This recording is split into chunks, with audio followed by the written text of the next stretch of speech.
Welcome. This is Shawna Audet from the Flying Cat Academy. In today's lesson, we are going to look at how to teach the vowel consonant silent E progression to our students. We will begin by giving the students a rule card. On the rule card, there will be a title that says Vowel Consonant E. And there'll be two conditions to the definition.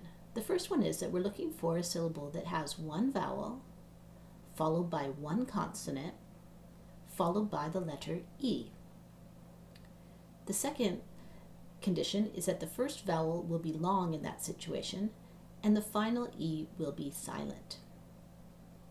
Then we'll give them some examples. For example, bake, eve, hide, woke, tune, or same.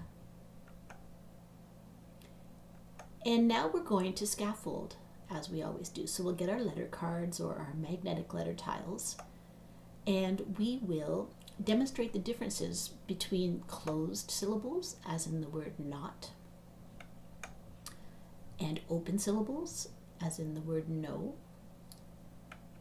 And then we'll show that how those two syllable types are different from the vowel consonant silent E, which forces that O to say its name, and the E will be silent. And we'll give them lots of different examples where they can use what they already know because they're very familiar with closed syllables and open syllables, and then moving into the new territory of the vowel consonant silent E.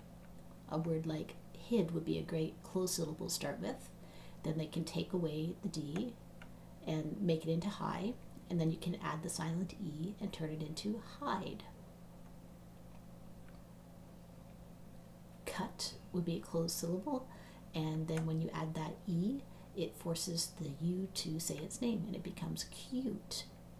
We're going to use the stories that we've already taught the students as a way to remind them of what they know and then move on to the unknown. So the closed syllable story is that there was that babysitter consonant which was keeping the vowel quiet, so it only felt the need to say the short sound. The apple, Eddie, itchy, olive, or up sounds. But then if the babysitter went away, we would have an open syllable. And the consonant babysitter wandered off and the vowel is screaming its name so its mom can find it. So not would become no when the O is screaming its name. And then our news story to tell about the vowel consonant silent E syllable. And we say that all the vowels are good friends. And the E at the end of note came over to visit. But it couldn't see its vowel friend because the consonant was in the way. So the E is whispering, because it doesn't want the babysitter to know it's there. And it's just the window, and it's saying, hey, oh, if you're in there, can you tell me that you're in there by telling me your name? Oh, are you in there? Tell me. And then O would say, oh, is in here. And then the E would know that he's there. We've introduced the vowel consonant silent E with a rule card. And then we've demonstrated with scaffolding how the different syllable types work with a closed syllable, open syllable, and vowel consonant E syllable. And now we're going to give the student a chance to prove the rule. And we'll do this by doing the syllable type card sort.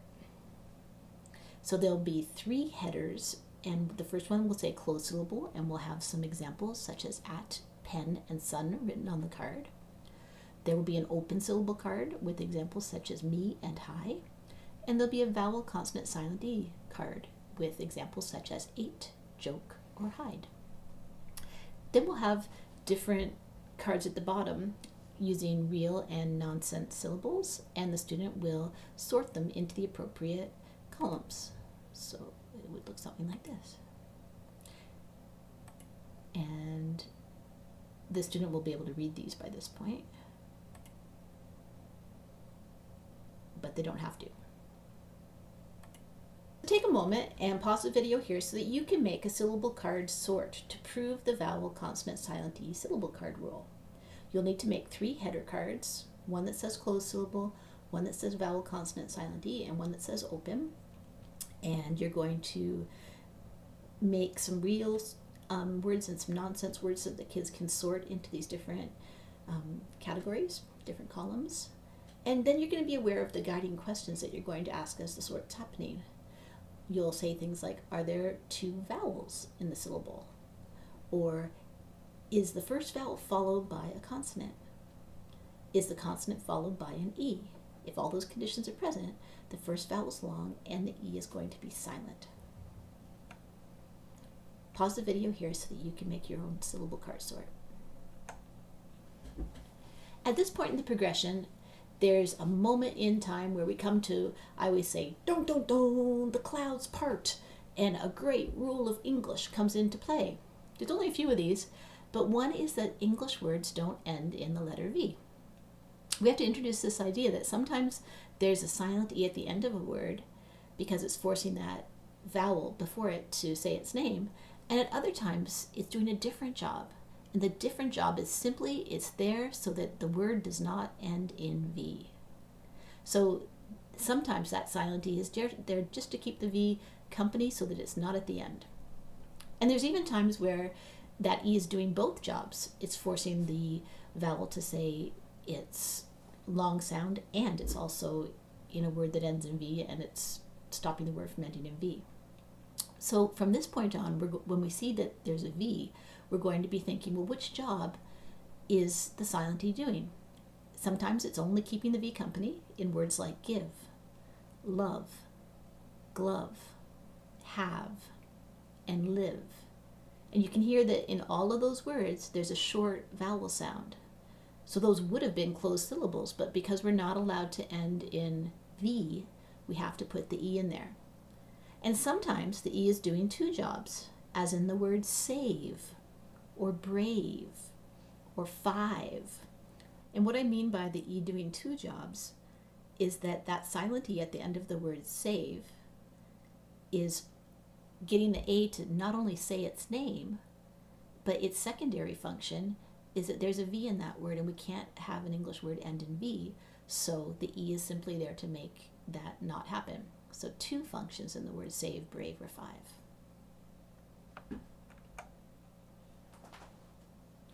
And now we're going to have the student do a syllable card sort to prove that rule, the V rule. And we're going to have the student sort different words into categories where sometimes that silent E is doing one job, meaning it's simply there to stop the word from ending in V.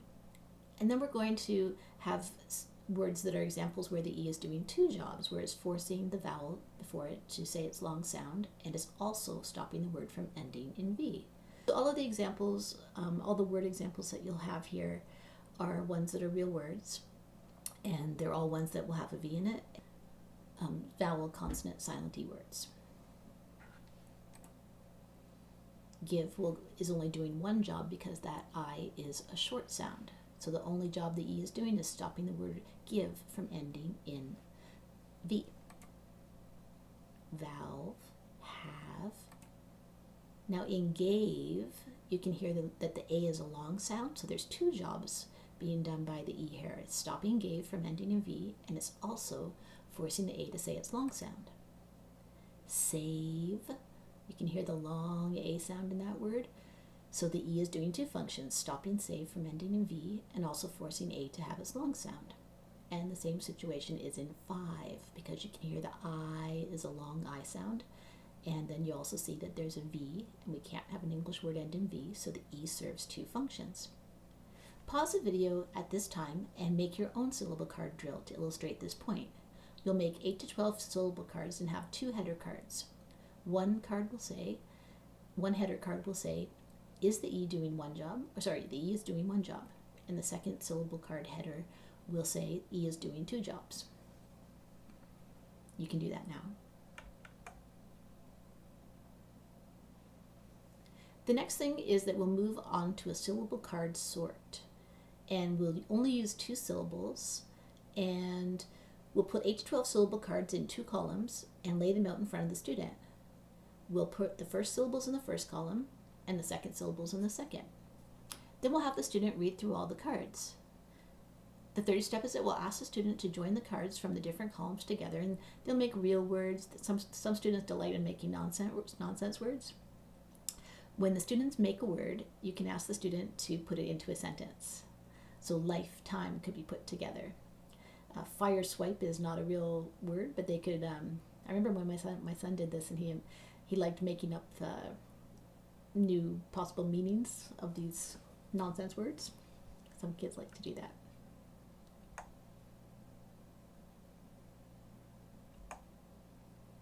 The next concept that we'll point out is one that we've already touched on, which is the V rule. And we want to point out to the students that IVE is a very common ending in a multisyllable word. And in this situation, it is a vowel, consonant, silent E situation. And IVE is a really common ending. It's almost always going to have the short vowel sound. So the V, the E is situated in that word just so that it won't end in a V, such as active. You can hear that that's a short I sound. Captive, expensive, disruptive.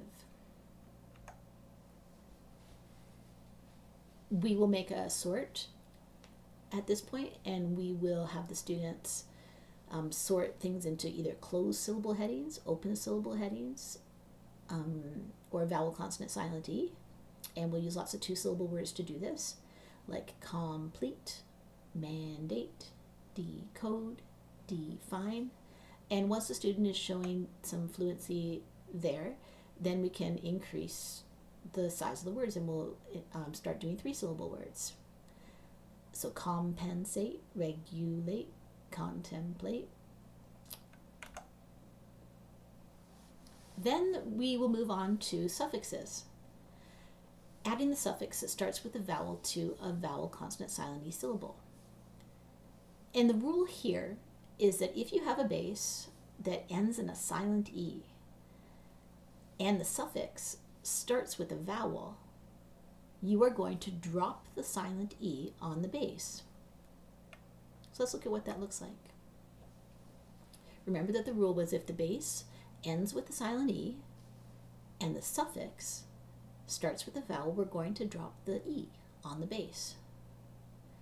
And when we teach this to the student, we always scaffold, so we'll start by reviewing the rules they already know about the other syllable types, specifically the closed syllable type and the open.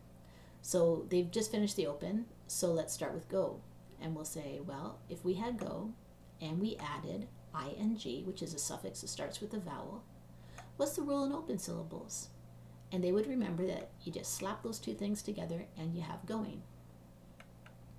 And then we would scaffold again because they're really familiar with the closed syllable. And we'd say, okay, if we had a word like hat, which is a closed syllable, and we added ing, what's the rule for when we have a one-syllable closed syllable and it has a consonant at the end preceded directly by a short vowel, and we're going to end a suffix that starts with a vowel, and they would remember, dun, dun, dun, this is the doubling rule, the 1-1-1 rule, and they would double the T, hatting. And now we'll go into new territory. So if we had a word like hate, and this is a great one to use because you have hat right above it, and so you can be showing the comparison of these two words. So hate plus ing. And then they've got their rule card, and they know that we've just talked about how you would drop the silent E, and it would become hating. And I explained to them that this is a way to show the person how to read the word, because if you see hating, you know that it has to be a long vowel sound with the A, because otherwise you'd have the double T and you'd have hatting. And we'll prove that now that we've introduced that concept by having a closed syllable mat plus ing. And the student will again talk about the doubling rule and realize it should be a double T here for matting. And then we'll prove it again with the vowel, consonant, silent E, and we'll say mate. What would happen here? Mate plus ing is going to have to drop that silent E, and then you just put the ending on there. And we know how to read it because a double T would mean it was a short A sound. The single T is going to alert us that this is not a closed syllable, and we're going to read that as a long A sound, mating. Great job, everybody. You now have learned everything you need to know to begin teaching your students the vowel, consonant, silent E progression.